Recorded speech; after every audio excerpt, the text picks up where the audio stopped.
I'm catching up with you after you've had a frantic month holidaying, and also in the middle of it, dipping into evidence of a Supergrass called Gary Haggarty, which was a fascinating story that came out of the North, and a trial into the murders of Gary, Connie and Eamon Fox, who were killed in 1994. But Gary Haggarty, just give me a little bit of background, who he is. Now, I know we can't describe him physically or anything but who is he, and how did he come to be in the witness box there in Belfast? Yeah, so just as you just pointed out, about a week before he was due to give evidence, we were told by the court service and the Lord Chief Justice Office that we couldn't, Lady Chief Justice Office, I should say, that we couldn't describe him. They said there should be no court illustrators. We don't really have those here anyway, but that we couldn't describe what he looked like now. And that is because he's been in witness protection since about 2010. Gary Haggarty was a senior member of the UVF, the Ulster Volunteer Force, based around the Mount Vernon Tigers Bay area. They were a notorious unit of the UVF in that they targeted dozens of Catholics in sectarian attacks, but none of those Catholics were senior Republicans. They weren't IRA men. They were just random sectarian, easy targets. Mm-hmm. And we'll get to that, I suppose shortly. But the organisation was also riddled with informers, people who were working for Special Branch, and that included their most senior member, described in court as a military commander, a guy called Mark Haddock, who I have also seen sitting in court during a previous Supergrass trial, Gary Haggarty, and then people who were also mentioned in court, people like Roy Stewart, Ronald Bowe. There was a lot of people who had, those sort of nicknames that you would attach to a lot of the people who were there. But the whole unit was then under investigation by the police ombudsman, Nicola O'Loan, the previous ombudsman. She did a report called Operation Ballast. That was after a complaint by Raymond McCord Sr., whose son, Raymond McCord Jr., had been murdered by the UVF, very violently murdered. And it uncovered a sort of web of people who were working for Special Branch at that time and who were being allowed to murder with impunity. Gary Haggarty was one of those. And you would expect then that he would be prosecuted. Instead, he was recruited under the SACPA legislation, which I believe came into force in 2005. Some, legal person will probably message us and tell us I'm a year out or whatever, but I think it was 2005. It's a Serious Organised Crime and Police Act. That was intended for use for, financial crimes in England, that sort of thing. It wasn't intended for use for the legacy of Northern Ireland's troubles. But somebody somewhere clearly thought, let's use this legislation for that. And so began what we would have called the Supergrass trials of old, which all nearly collapsed in appeal. We had one, which was the Stewart brothers trial into the murder of a UDA man named Tommy English, which took place during a loyalist feud.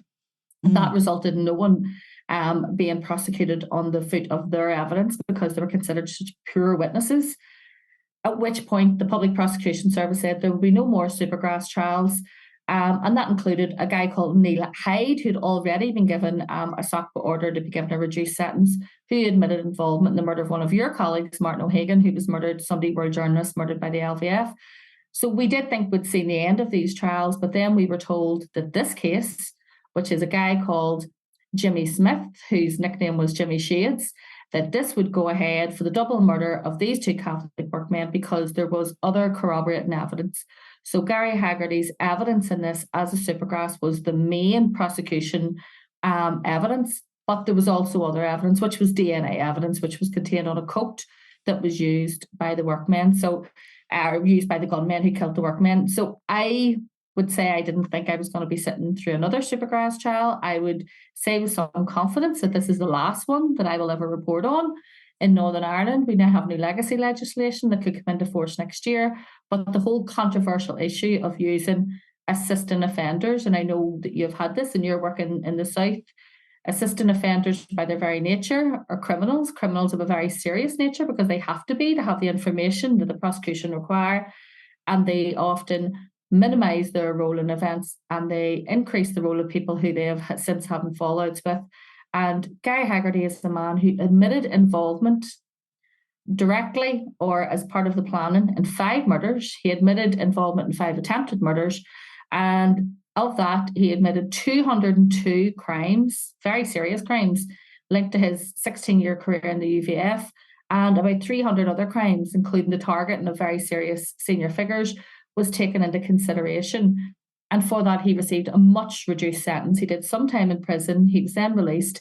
He was sent to witness protection. And the first time that we laid eyes on him was last Monday, when he arrived at Court 12 in Belfast Crown Court, accompanied by a very scary looking personal protection officer. And he's set to give his evidence against his former associate, Jimmy Smith. And also, as was reported at the time, about a dozen of Jimmy Smith's supporters who sat in the public gallery, just feet from the families of the victims of the two workmen's son, one of their ex-partners, the sisters of one of the dead men, and just feet for them with these supporters, which, you know, I've seen that before in the past. We always said those sort of shows of strength, paramilitary figures, they show up with all these supporters. But at least 6 of them sat for the first 3 hours of Haggarty's evidence wearing masks and hats with their faces covered. One, you know, I did joke, because one had his face covered with a sort of snood up to his nose and then a baseball cap pulled over his eyes. The other one had a scarf up over his face and had a Union Jack bobble hat pulled down so you could just see his eyes. And then one of them had sunglasses on. So, I mean, you had this, 2 of them looked like they were, you know, about to scale Everest or, you know, climb a mountain in, you know, Arctic conditions. And the other one looked like he was on his holidays. But they sat there in full view of the police, who had a very heavy police presence in the court until that afternoon. It was very strange court hearing. And I want to come back to that, but when you talk about Gary Haggarty having admitted all those crimes, 5 murders, 5 attempted murders, 200 plus terror offences, I mean, you know, that's a legacy he left of absolute fear and devastation for so many people and families. But that's where we differ, because in the North, you have what you said was that legislation was brought in, you think around 2005. Our witness protection programme isn't, you know, engulfed in any legislation. It's sort of run on a vaguely haphazard basis. And as a result, our witnesses don't have to fess up to what they've done. Therefore, you had Jonathan Dowdall, previously charged with murder at the Regency Hotel, being able to give evidence and to pretty much, you know, define himself as a victim himself, you know, of the Hutch gang, is what he pretty much said in the witness box. But it's interesting because the process for Gary Haggarty to have become a state witness, a Supergrass, is quite a robust one in the North. So he's been run as an informer, and then he comes in to, you know, to go on the books to give evidence against former colleagues, what he knows. But in order to do so, and for that agreement really of that witness protection, that he gets the protection, he has to basically admit everything he's done, or that is where the legislation, that's what the legislation details. Yeah, and some occasions, in those 2 other occasions which I mentioned, the Stewart brothers and Neil Hyde, there was arguments they hadn't confessed everything they'd done, and so the agreement that they'd signed should be null and void. In Haggarty's case, because of what happened previously and the controversy around it, can you imagine that previous Supergrass trial cost the prosecution service $11.5 million, resulted in, you know, no prosecutions based on their evidence, the judge calling them untruthful witnesses. So this, I think there was a lot tighter restrictions around this. And from what I know, Gary Haggarty was debriefed or interviewed about his previous activity and the activity of his associates 1,149 times. They were done on secure locations, I think either police stations or army bases somewhere in England, during his custody, and also during when he was released from prison, to ensure what they call is the truthfulness of the witness. You know, will that stand up to scrutiny? There's the motivation by why anyone becomes an assistant offender. The motivation's clear. You get a drastically reduced sentence. In Haggarty's case, there was, you know, a serious motivation there, because while the Good Friday Agreement meant that anyone here who was convicted of an offence that took place before 1998, even if it was a murder, they'll only serve 2 years in prison. So, you know, for Haggarty, that would have been easy enough. You know, this is a man who was a paramilitary for a long time. He would have expected at some stage in his life to serve that in prison. But many of the crimes of which that branch of the UVF were involved in took place after 1998, which would have resulted in significant sentences, 20, 25-year sentences.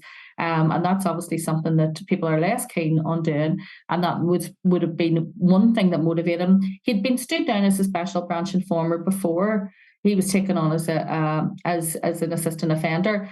That happened, I think, sometime around the time when Sir Hugh Ord was the chief constable. And after Operation, the Operation Ballast Police Ombudsman report, and the fact that it was clear what these people had been up to, despite the fact that they were being paid by the state.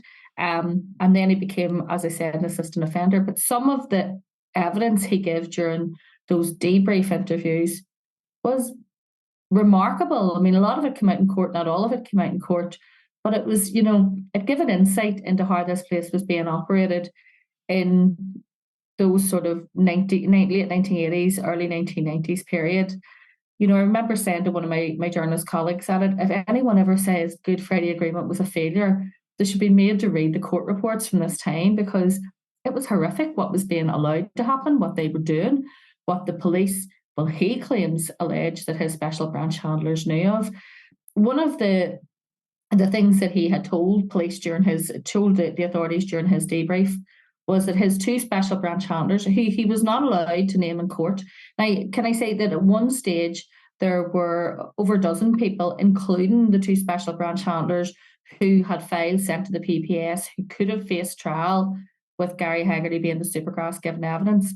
But because there was no corroboration... Trial for PPS, what, Alison?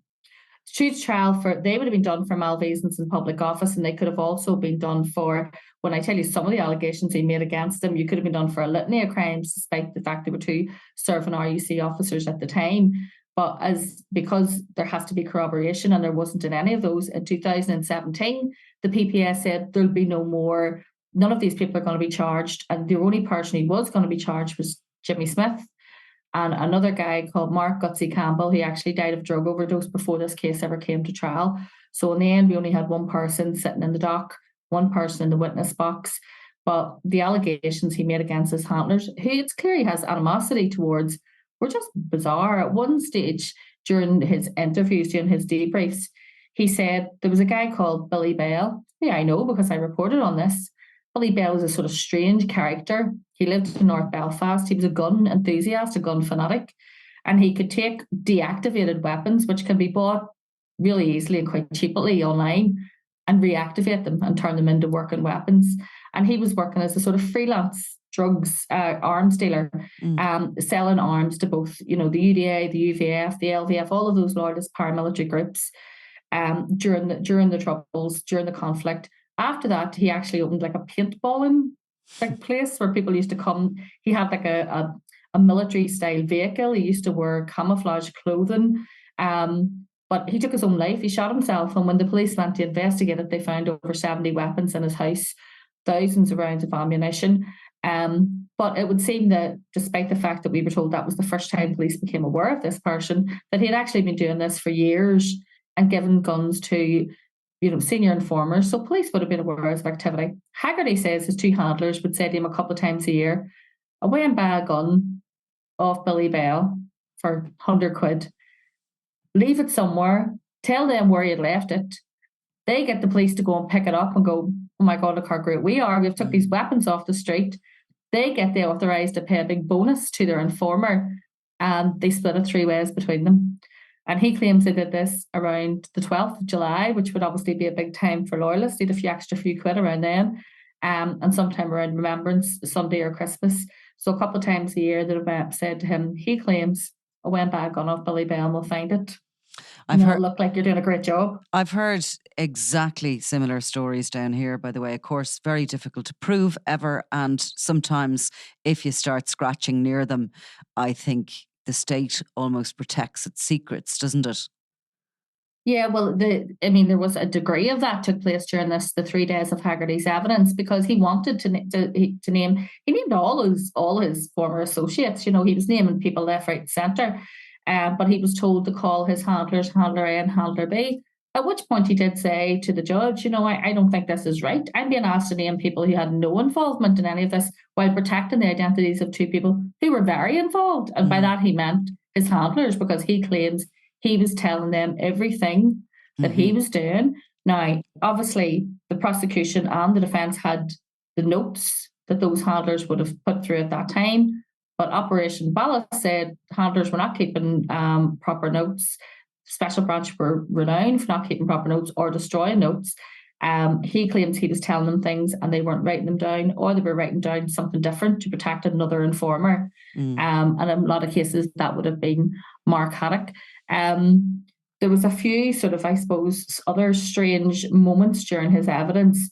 There was at one case the court has to rise to allow a matter to be checked, and it just seemed to coincide with the same time that his personal protection officer had just left quite quickly to, I don't know, to go to the toilet, whatever it was he was doing. And so he was left sitting in the witness box looking very nervous, let's just say. I mean, at that point, I was standing less than a few feet away from him and I was tempted to speak to him. Yeah. Then I thought, I'll be accused of collapsing a £1 million trial or something, by the defence if I start talking to him. But Jimmy Shades, who was sitting looking very unconcerned by the whole thing in the witness box, started like laughing out loud at his discomfort, and you could see he was clearly discomfort and extreme discomfort at being left by not giving evidence. Apart from that, he seemed very confident of himself. And what I did notice is the difference between him and maybe previous cases where someone who was connected was given evidence is they get very defensive if you say anything to them. Like, the defence barrister was saying to him, you're a violent man, you're a thug, and he was just going, yeah, that's correct. I'd agree with that. Yeah, it can be. Yeah. It can be on occasions. He was just agreeing that he was a very violent man. Now, he did deny being a serial killer. I was going to say, I don't suppose there's much point in saying, no, I'm not, having admitted your guilt to 5 murders and attempting 5 others. It wouldn't have been. Well, he did deny being a serial killer and then get into a very pedantic argument about what a serial killer is, because he said, I only shot one person. He was only like in the assisting role in the rest of those other 4 murders. So does that make me a serial killer? I don't know. Maybe we'll get a criminologist on to explain what the definition of serial killer is. What's going on? I suppose at the heart of that and what he was, he wanting to name his handlers, his special branch handlers, and what's coming out a lot in the north, with Freddie Scappaticci and these other situations are that these informers are, independently it's been claimed, but also some of them are claiming that they were informing the police who was going to be shot. And the police sort of stood back and allowed these shootings happen, which is really a step beyond what we should accept when it comes to that. I mean, you look at what happened in Boston with Whitey Bulger, and all of that ultimately culminated in those FBI agents who were doing similar being outed and, Whitey being convicted.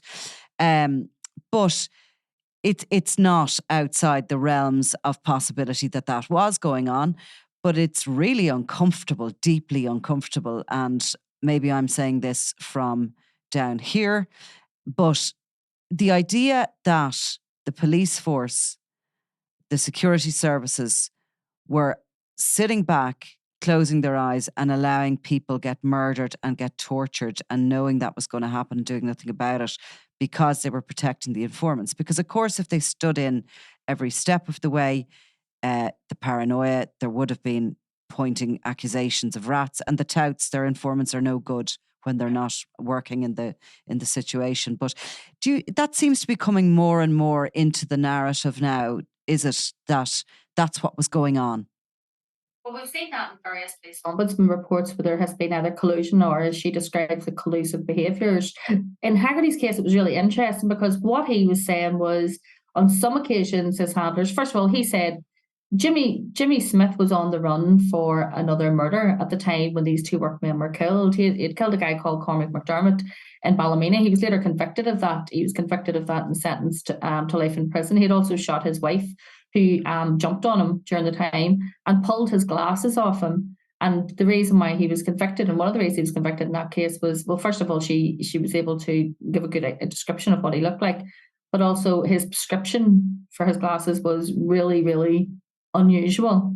He was the only person in the whole of Northern Ireland that had this specific prescription. Police were able to track that down. At one time, we were told that Haddock had decided he was going to go and set fire to the opticians where he'd got his glasses in order to try and cover up, but was told that prescriptions are held on a central system. You can't just burn down the shop. But it sort of reminded me of, Zoolander, where they're like the information, the files are in the computer and they're going to smash the computer. He thought he could whack on opticians and then get rid of all sorts of files. But the reason, obviously, why we can say this, even though there hasn't been a verdict in this case, is because all of these trials take place in a diplock court, in a non-jury court, just like your special criminal court. There is no jury to prejudice in this case. Mr. Justice O'Hara will consider the evidence and whether the burden of proof has been made by himself. And he's no better man to do that. He's a very senior judge. But yeah, so he said, Haggarty says he continually sold his handlers because he had the mind. He was the welfare officer. The UVF put him in charge of minding Jimmy Smith, and he was being what he called a nuisance. Basically, he was out drinking in bars, despite the fact he was meant to be on the run. On one occasion, apparently, he was singing "Here Lies a Soldier," which is sort of a UVF song, while walking up the road, and all the neighbours were complaining, and he was just, he was going, like, I've told you where he is. He claims his handler said, just stay close to him. If we were to go and lift him, it would draw attention to you. You're too close to him. It would unmask you as an informer. He did say that he did give information that saved the lives of 19 Catholic workmen. There was a murder of three UVF men on the Shankill, and after that, there was reprisal attacks. And one of the plans was to attack a bus that was bringing in Catholic workmen into Rathcoole Estate, a loyalist estate in the outskirts of North Belfast. He said he gave information to his handlers, a checkpoint was put in place, and that attack then was abandoned. So you can see that there is a usefulness to that sort of covert human surveillance if all this is accurate. But also then, and I thought this with the Freddie Skeptici case and every other case I've covered, who got to say who lived and died? Who got to say, we'll save this person, but if we'll go and save that person, well then we might unmask our informer. You could pull your informer out, you could take him out of circulation. All of that, I thought, that no human being, especially, at the rank of a special branch officer, should be saying, have the power of life and death in their hands. So we'll save this one, but not save that one. And, some of the killings they were involved in, such as Sharon McKenna we call the Good Samaritan killing. She was going to visit the house of an elderly Protestant man who she'd been helping. She used to do errands for him when she was shot by the Mount Vernon UVF, who Haggarty and Haddock were members of. Sean McParland was a grandfather who was just babysitting his grandchildren when they broke into the house and murdered him. That's the one killing that Haggarty admitted to he pulling the trigger on, that he was one of the gunmen in that case. The others he claimed to be in a supportive role. A guy called John Harbinson, who was kicked to death, and what information was provided in that. And the thing about this is collusion is defined by Judge Corey, who was a Canadian judge, asked to look at where there could be public inquiries in Northern Ireland. He defined collusion as not just not acting on information you had before killing, but not acting on information you had afterwards. Not arresting the perpetrators and putting them in jail with the information received afterwards. And Haggarty was claiming both of those things. That he was given information beforehand. He said in relation to the two Catholic workmen, he did not know until that morning what was going to happen, but that he had given information that there was going to be an attack. He had said that he went along with this other man to test fire a weapon, and that only happened prior to an attack. So he'd give all of this information that it was, that there was going to attack take place. But he claims that until that morning, when he wouldn't have had access to a phone to inform his handlers, he didn't know, but that at the first opportunity afterwards that he did. So, I wonder, and I'm sure you were sitting in court and we're supposed to be very professional and just dealing with the job at hand, but you do start to daydream a little bit and wonder about these people. How does Haggarty live with himself? All he did himself, as part of that UVF unit, the murders, the terror offences, and on top of that, he then turns rat on all his sort of former colleagues, which is obviously he's been eyeballed by those supporters in the masks and the hats, to be reminded that he has committed a sin, which is sometimes in that peculiar world seen as worse, far worse than any of the other crimes he has admitted to. Like, how does a guy like that, and we can't describe him, we can't whatever, but he's living out there somewhere in the wilderness, hidden away from what he always once knew, presumably on witness protection. He's not allowed to contact his family or former friends. He's isolated. How does he live with himself, and how did he come across to you as, is he a guy who believes he's making amends? He didn't look like a happy person, you know. I mean, I can't describe what he looked like, but he didn't look like a particularly well person. He didn't look like someone who was living it up and living a high life in witness protection. He did look like someone who was, uncomfortable in his circumstances at times. He seemed to have, in some ways come to terms with his own violent past. He wasn't trying to minimize that, but he was on occasions, I felt you could hear that there was an anger that he felt at his current predicament.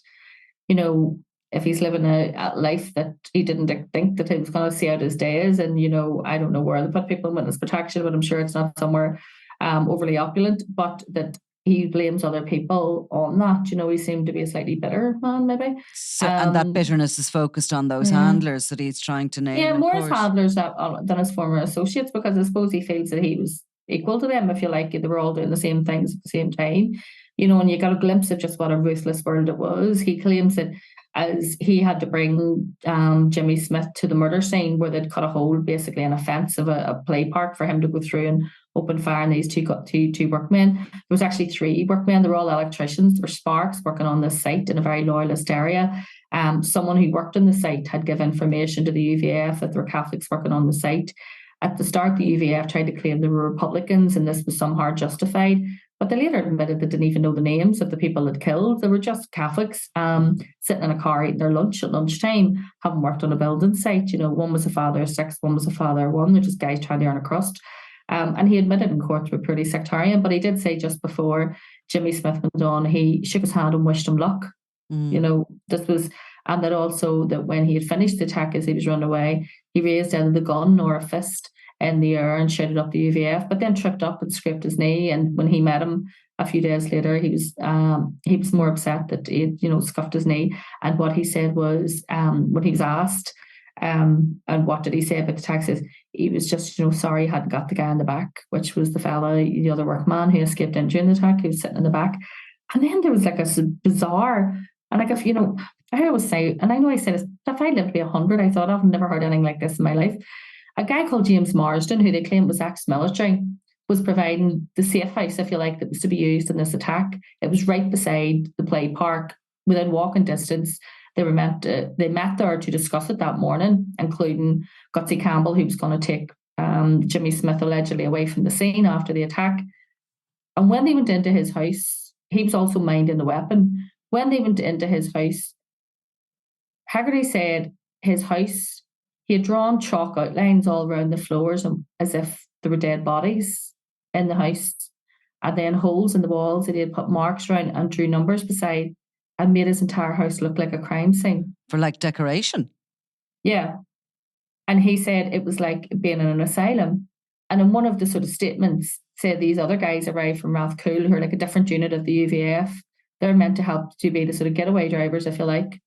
They walk in, and in a statement says, one of them basically said, should we be trusting this guy with a gun, let alone like, what is this? This is mental.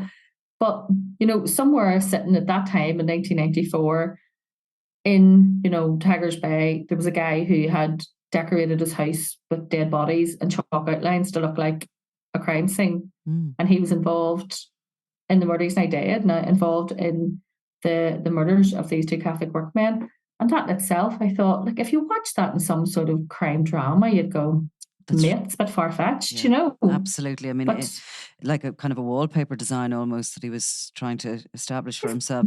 But isn't it funny that, there's different standards even within that lunacy and the violence of that UVF group? There's some looking down their noses on the madness of others. And yet, outside that group, we're looking at the whole lot of them going, animals, So did he make your lip curl, Gary Haggarty? And I'm sure despite the fact that, these Supergrass trials are no more, perhaps this went ahead because the Connie and Fox families pushed enough for it or whatever. But Did you, or were you much more professional than I would be? Did you just look at him and go, ugh? I think that whenever it comes to those sort of things, and I've covered so many of them, as I'm sure you have over the years, I think that people who don't work in our world or live in our world or, reported on that or worked in it, they probably think of people like that, who have murdered 5 people, who have admitted to trying to murder 5 other people, and they think of them, like some sort of, TV drama monster. And they always end up very ordinary and inadequate looking men. Do you know what I mean? There's never anything that remarkable about them in real life. They're always sort of a bit sad, actually. Do you know what I mean? A bit now. Yeah. I did really feel for the families of the 2 victims. So you had to sit and listen to this, and listen to the fact that people were boasting, and high-fiving each other and good luck with that, mate, while they're talking about the murders of their loved ones, 2 complete family men just earn a living. I thought for them it was harder. And obviously on the first day when mass men were allowed to sit beside him, I thought that was fairly disgraceful. Disgusting. Way to treat any victims in the justice system. They'd already waited well over a decade for this to even come to court, been let down on numerous occasions. Things were put back. There was talk it wasn't going to go ahead. It was going to go ahead. And they stuck with it the whole way through. I do feel sorry for them. And whatever the outcome of it is, as I said, that if Jimmy Smith is convicted, he'll only do 2 years in prison. He could appeal that, and that could get him back out on bail again until the time when that appeal is heard. And it is very likely that if the legacy legislation passes, the High Court challenges, it'll be in place by then. And at that point, the Sentencing Act gets set to 0. So nobody convicted will do any time in prison whatsoever. And that in itself, I think, is, hard for people to cope with. The fact that, someone can be convicted of murder and never do a day in prison. It's very difficult for them. And I do, because the hurt is still really there. And they're lovely people, and they're being as pleasant as anything with everyone all around them, whether it be the court clerks, the media, everyone. They were just very, decent, dignified people. But they were put in a terrible position. And there was some days we're writing stuff down, and you're writing it down because that's going to be, the top line of that story of that day. But that's their families, that's their loved ones. And Gary Haggarty, how is a person like that created? Or can we even begin to understand that when we're, such a distance from the time that he chose, or was he groomed into that life of a UVF terror boss? No, he was a willing participant in the UVF. It is a very different time, and we're having court cases that are taking place in the here and now that are discussing events that took place, quite some time ago. For me, the 1990s doesn't sound that long ago because I'm fucking getting ancient now. But it was for someone in their 20s, the 1990s sounds, the old days. But the thing is that we're trying to, I suppose, we're judging past events by modern standards, which they weren't. And that's when I said it to you about, if anyone ever says the Good Friday Agreement doesn't work and they should sit through that, it was just a horrible reminder and a horrible glimpse at just what a terribly, terribly violent, awful, shocking world that we were living in, and how, thank every day for the people who made that peace process happen, because I certainly wouldn't want my children to be living through that. But it was horrendous, and life was so cheap. People were targeted so easily. And, the cost of their life was cheap. And, what these people were doing is they were carrying out these murders, and then they were going to a band hall, which is like a shebeen, like a legal drinking club, and they were all going on the piss. If they got arrested, they were doing a couple of days, 2 or 3 days in Castlereagh being questioned. They were getting back out again. They were saying they had to go to the Grove Tavern, which was a bar that doesn't exist anymore, for their debrief. So someone from the UVF would come in to find out what they'd said or what they hadn't said. And then they used to go to another UVF bar where money was left behind the bar for just that occasion. So anyone who had killed someone or murdered someone, they got out of custody, they went there, and there was money left behind the bar for them to have a drink as some sort of celebration. And when you think about, someone then, a widow left with a wee baby, in the very early days of a relationship, a mother with 6 children, left to try and raise 6 children, and the guy who was, your husband, the father, the breadwinner, who's sitting on a building site earning money, is gone, and they're going out to have a celebratory drink, at the end of it. It was just horrendous, because I probably lived through that time thinking that most of that is abnormal. If you grew up where I grew up, you think the abnormal is normal. You just do. You just believe that things are that's just the way they are. Your reality is what it is. But now, as an adult and someone who we've had so much space, we've had those 25 years, looking back at it, you think, my goodness, we were just, and people were being failed by every state of, every arm of the state were failing people. They weren't protecting them. They weren't locking these guys up. They were being paid money as special branch informers.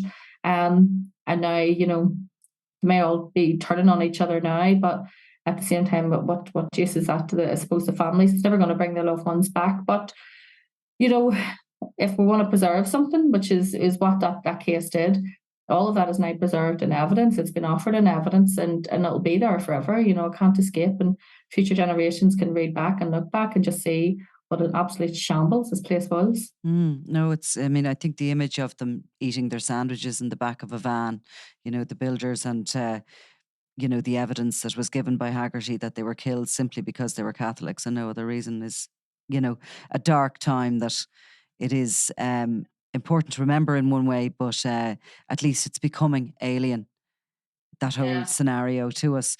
I suppose finally the supergrasses. Why do you say the supergrasses, they're ended? They're not, this is the end of it. We're never going to see any more. Presumably you're talking about from that era, and you will have state witnesses going forward in organised crime cases, etc. That SAPA legislation just didn't work in that form in Northern Ireland. It just doesn't work like that. It's still very difficult to get people to come forward and give evidence in paramilitary trials because no one wants to have to leave their family or move house or do any of that. Those big multi-million-pound Supergrass trials will never happen. And just to give you, I suppose, an example of how much that this cost, and we won't know the cost of this for quite some time, but remember he was being flown sometimes by helicopter back and forward from prison to be debriefed. And for this trial, Gary Haggarty, as you'd read on an Allison Morris exclusive, was flown to Belfast to give evidence in the plane used by Rishi Sunak, used by the British Prime Minister. The private jet. He was flown on a private jet. Unbelievable.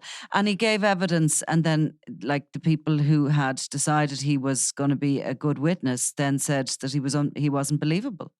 Well, they had to disclose this document to the defence, which said that they were worried that he was motivated by revenge. I think most Supergrasses are motivated by revenge or anger against someone. But the question won't be what was his motivation, because your motivation is one thing. Is your motivation might make you turn on someone, but what you're saying about them, is it true?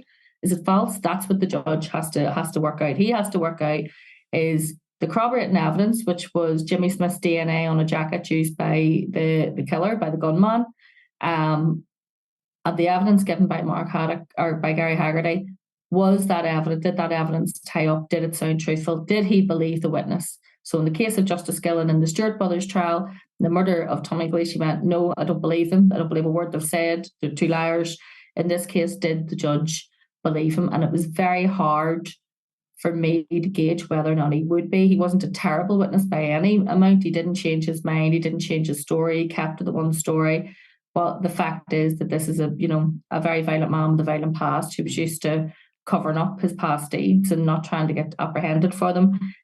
Does the judge believe him? And that will be for Justice O'Hara to decide, and we'll find that out. But in the wheels here work slowly. I wouldn't be expecting to find it out in the next couple of weeks. It's a decision that I imagine he'll want to go away and study all that evidence again and very carefully take that decision, because a lot rides on it. But no, I don't think that legislation will be used for that purpose ever again. We're going to have new legacy legislation no matter what the High Court rules. The High Court challenges to that legacy bill might say it's not compliable with this and this and this in human rights, and then it'll just be modified and changed to that. But we will, going forward, have something else. We don't know what it's going to be yet. But those kind of big trials, I would say, in my career, that's the last one I'll sit through. Yeah, well, I'm sure you're glad you didn't miss it. No, I mean, it was fascinating to see, and it was also, people say they don't believe that something's actually happening. The sort of mass men outside the court were used to that. I mean, I'm sure you used to seeing that outside court. Criminals and their supporters do not want to be photographed outside court. They all cover their faces. They put their hoods up. They cover heads. But that's to escape us. They don't do it once they get into the body of the court. I've never seen someone sitting with a mask on in the public gallery of the courts. That was a new one for me. No, that was shocking, and they were very sinister images, I have to say, that we saw on the television of that. Well, look, Allison Morris, thank you very much. Not at all. Thanks for having me. I'm Nicola Tallant, and you're watching Crime World, a podcast about criminals, drugs, and the underworld in Ireland and across the globe. Make sure you subscribe to our channel and turn on notifications so you can be the first to watch all our latest episodes. You can also listen wherever you get your podcasts.